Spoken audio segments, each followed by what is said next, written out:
All right, hi guys. Today we are going to be learning about total surface area and lateral surface area and how to solve those when we are looking at prisms and when we are looking at cylinders. So right now I have a prism drawn, and I know this is a prism because it has two bases. So I have this top base right here and I have this bottom base right here. And I know this is a rectangular prism, not that that matters too much, but I know it's a rectangular prism because it has two rectangular bases, and a prism is always named after its bases. So the first thing you need to do whenever you're trying to solve for surface area is to go to that formula chart and then to write down the two different formulas you have. So the two different formulas that I have for surface area are going to be the formula to find lateral and the formula to find total.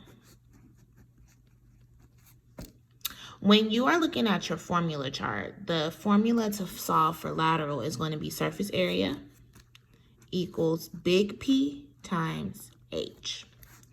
Typically, we don't see a lot of capital letters when we're using formulas, but this is very important because this big P does not just mean perimeter of the whole thing, right? It means perimeter of the base. So when you go to fill in the answer for the big P here, you're going to fill in that perimeter of the base. And then we have our total surface area formula, which is surface area equals perimeter times H plus 2B. If you notice on this formula, I have another capital letter. This capital B means the area of the base. Okay, so again, capital P means perimeter of the base, capital B means the area of the base, and this is super important. It's going to help have this very simple and make this very simple to solve. So we're going to go back to our prism, and the first thing we're going to do is identify which two rectangles are the base. Well, I know that it is sitting on these two, so these two have to be the bases. And when I begin to look at the dimensions of the base, I know that it is 20 by 15, which means that this one up here is 20 by 15 as well, because they're the same. So if I want to find the lateral or even the total, I've noticed that I need these three letters. So right here, I am going to write P, H, N, B. The cool thing is that when I was in elementary school, I learned how to solve for perimeter. So all I got to do again is look at the base, and I have to think back to elementary. And I remember that to find the perimeter of a rectangle, the formula is 2L plus 2W, or L plus W times 2. So essentially, all I have to do to find the big P is to add up 20 plus 15 and times that by 2. And when I do this perfectly, I get that 20 plus 15 is 35. And 35 times 2 is 70. So I know that P is going to be 70. Next, it says height. So I need to look and figure out which one of these shows me the height. So I know that it's sitting on this base, so it has to be 8 centimeters tall. So I'm just going to put 8 right here. And then again, I said that the big B means the area of the base.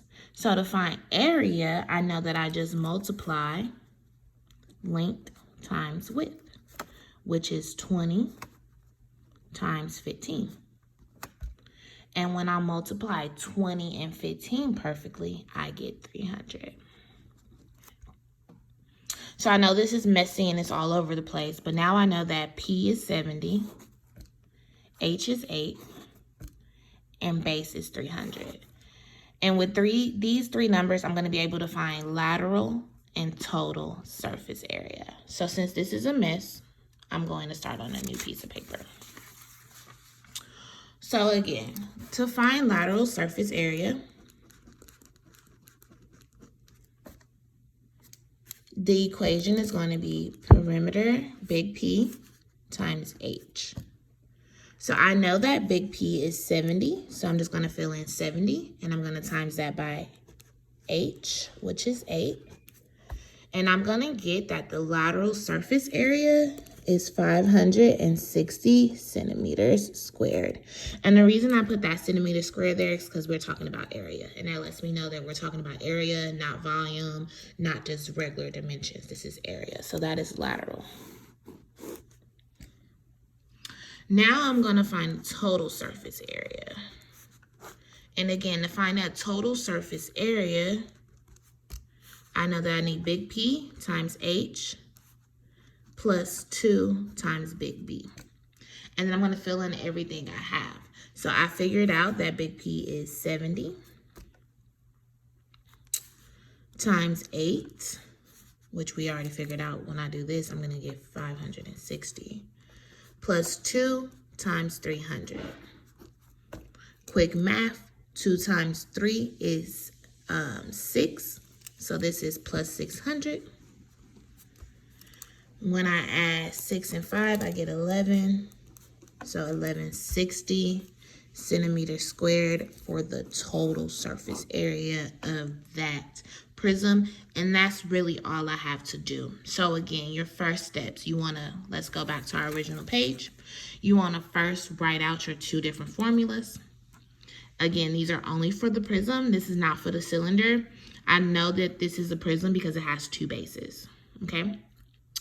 I am then going to find P, H, and B. Remember that P is the perimeter of the base, and then that big B is the area of the base. So I identify which ones were my bases to make this easy for me.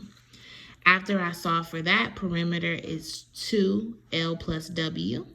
So you just basically add up those dimensions and multiply them by 2. You get that answer. You identify which one is the height. This is height. Think of how tall something is. So that is height. And then you identify the area of the base. So length times width, which is 20 times 15. And you get that answer there. After you figure out each individual one, you just plug it back into those equations and solve for it. Super simple.